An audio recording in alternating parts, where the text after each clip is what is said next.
दोस्तों और साथियों, आज मैं एक ऐसी मासूम लड़की की कहानी सुनाऊंगा। गोरा रंग, बोलती आंखें, कंधों तक बल खाते बाल, चौड़ी छाती, पतली कमर और चिकनी सुडौल जांघें सभी को लुभाती थी। पुरुष उसके सौंदर्य को देखकर कहते, यह लड़की तो किसी रसगुल्ले से कम मुलायम और रसदार नहीं है। इसे देखते के मात्र से ही जन्नत की सैर हो जाती। बने रहिए इस कहानी में, बहुत ही रोमांचक कहानी है, दिल को छू जाएगी।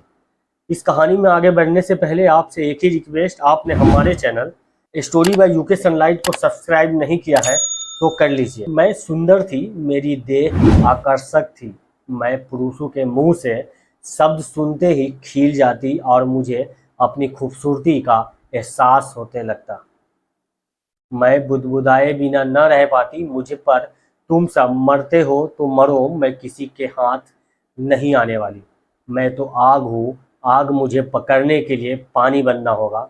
मैं सुंदर हूँ पर इतनी भोली नहीं हूँ कि अपनी प्रशंसा सुनते ही तुम्हारी बाहों में समा जाऊंगी। मैं अभी सोच ही रही थी कि माँ की आवाज़ ने मुझे चौंका दिया। मैं जैसे सोते से जाग उठी। माँ मेरे सामने खड़ी मुस्कुरा रही थी। मेरी माँ मुझसे कहीं अधिक खूबसूरत थी, लेकिन देखने में 21-22 की ही लगती थी।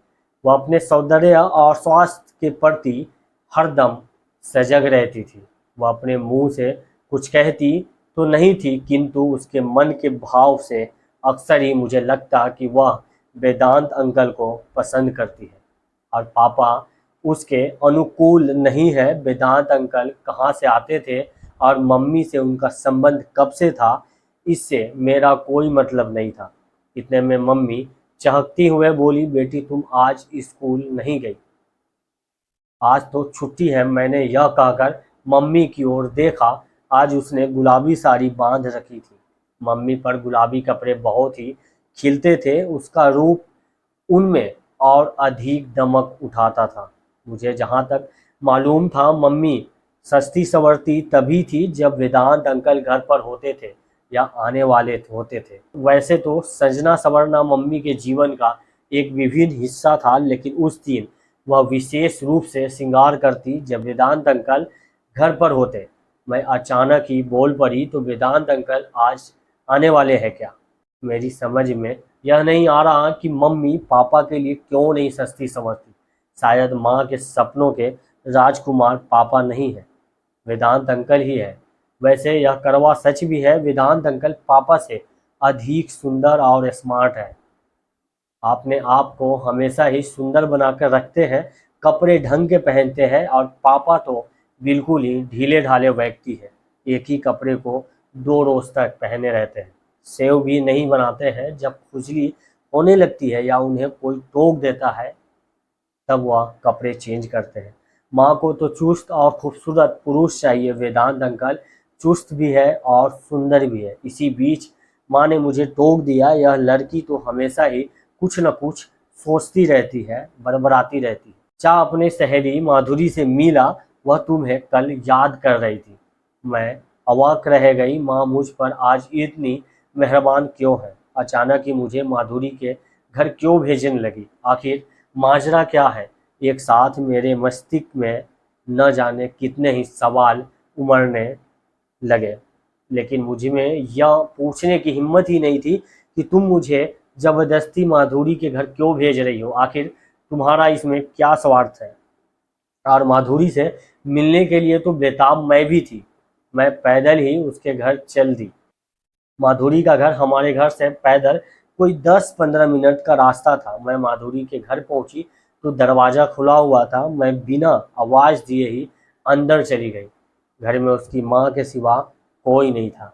माधुरी का भाई देवगन भी नहीं था। मुझ पर उसकी माँ की नज़र पड़ी तो वह बोली, अंदर आजा, काफ़ी दिनों बाद आई हो। माधुरी और देवगन तो अपनी नानी के घर गए हैं, कल सुबह तक आ जाने की उम्मीद है। खड़ी क्यों हो? आप बैठ तो सही। मैं उसकी माँ के साथ बैठकर भला क्या बात करती। 2-3 मिनट तक खड़ी रही, फिर बोली, आंटी मैं जा रही हूँ, माधुरी आए तो कह देना मैं आई थी। यह कहकर मैं दरवाजे से होते हुए बाहर आ गई। माधुरी हम उम्र थी, लेकिन उसका भाई देवगन मुझसे 1 साल छोटा था।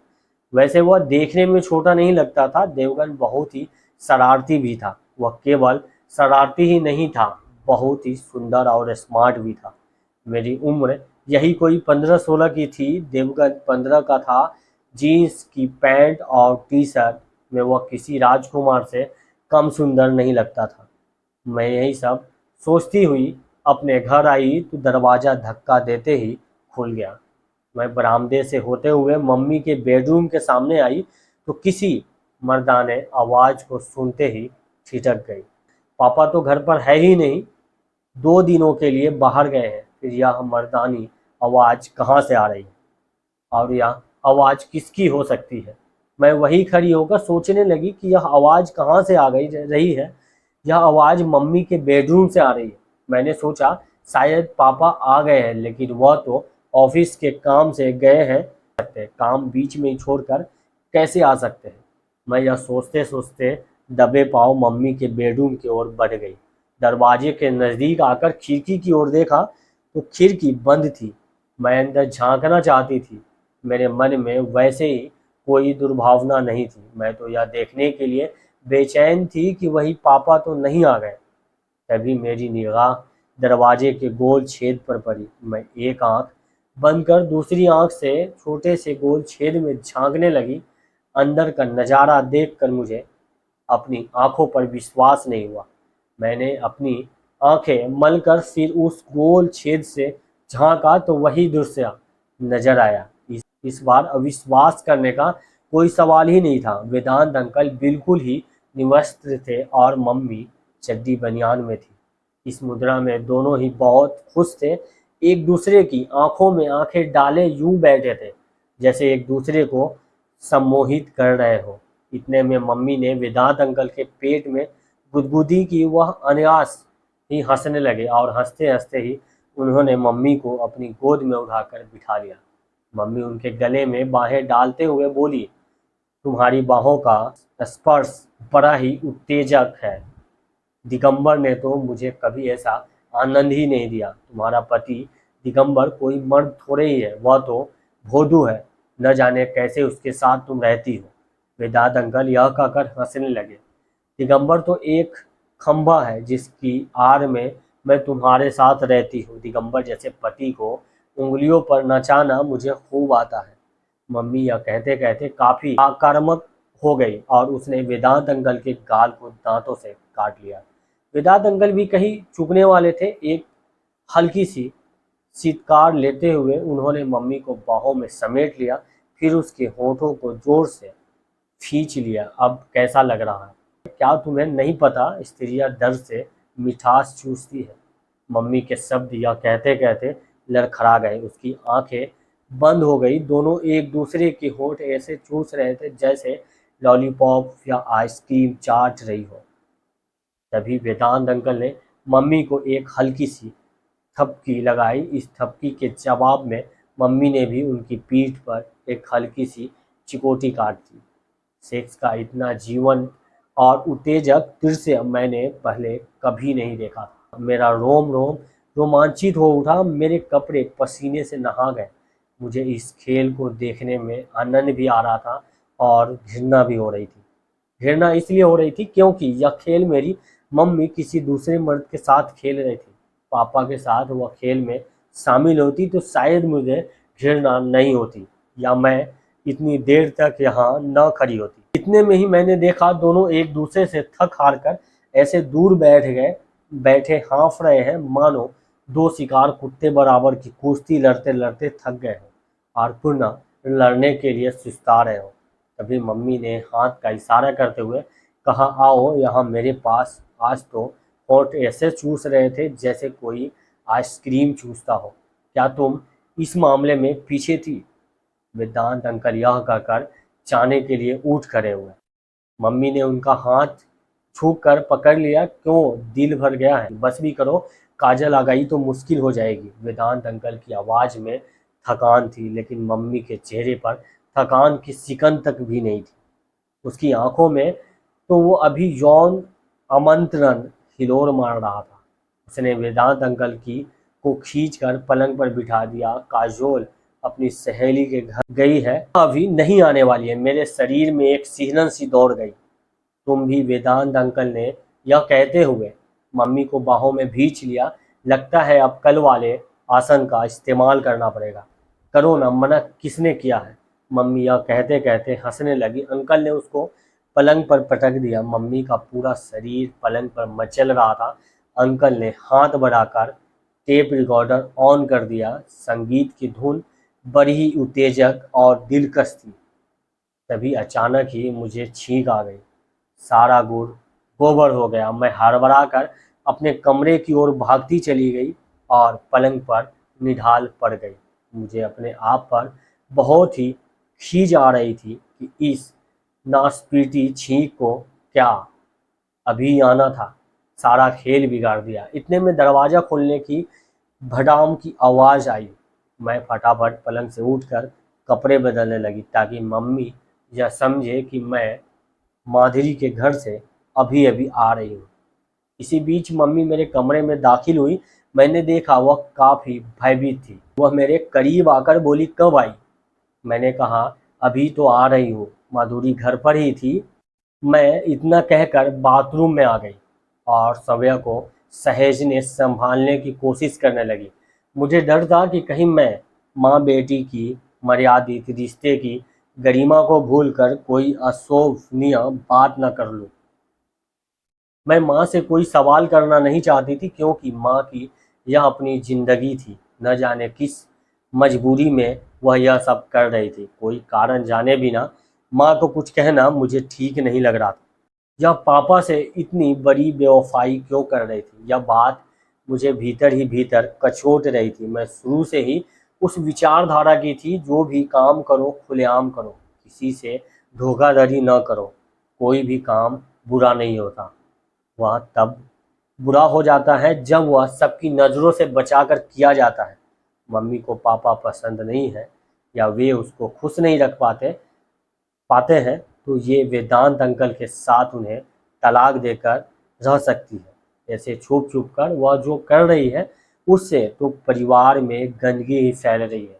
मैं बाथरूम से कोई 10 मिनट के बाद आई तो मम्मी अपने बेडरूम में थी। वेदांत अंकल जा चुके थे। मैं उनके सामने जानबूझकर नहीं गई कि कहीं वह शर्मा न जाए या मम्मी को मुझ पर शक न हो जाए। मैं अपने कमरे में आकर अभी बैठी ही थी कि मम्मी हंसते हुए आकर बोली, काजोल, तुम्हारे वेदांत अंकल आए थे, तुम उनसे मिल भी न सकी। मैंने बेकार ही तुमको माधुरी के घर भेज दिया। आओ मेरे साथ कमरे में। यह कहते कहते मम्मी ने मेरी बाँह पकड़ ली और मुझे खींचते हुए अपने कमरे में ले गई। मैंने देखा पलंग पर ढेरों सामान बिखरे पड़े थे, जिनमें ज़्यादा मेरे लिए ही थे। मैं सब कुछ भूल भाल कर पलंग पर उछल कर चढ़ गई और अपने दोनों हाथों से कपड़े फैला फैला कर अपने नाप के कपड़े देखने लगी। गुलाबी मिनी स्कर्ट, जीन्स की टाइट पैंट और लो कट टी शर्ट, आसमानी गाउन और भी न जाने कितनी ही पोशाक वेदांत अंकल मेरे लिए लाए थे। तभी तभी मम्मी मुस्कुराते हुए बोली, तुम्हें कपड़े पसंद आए? देखा यह तुम्हारे अंकल कितने अच्छे हैं, तुम्हारा कितना ध्यान रखते हैं। ओ मम्मी, अंकल कितने स्वीट है। मैं यह कहती हुई मम्मी के गले से लग गई। मम्मी का चेहरा खिल उठा और मैं किन्हीं ख्यालों में खो गई। लेकिन अंकल यह सब क्यों कर रहे हैं? मम्मी को पापा से हथियाने के लिए? क्या मुझे इन कपड़ों को स्वीकार करना चाहिए? मम्मी शायद इन कपड़ों का लालच दिखाकर अपने पक्ष में करना चाहती है। वह मुझे अपनी तरफ मिलाकर रखना चाहती है, या वेदांत अंकल यह अच्छी तरह जानते हैं कि माँ को हासिल करना है तो बेटी को भी खुश रखना होगा।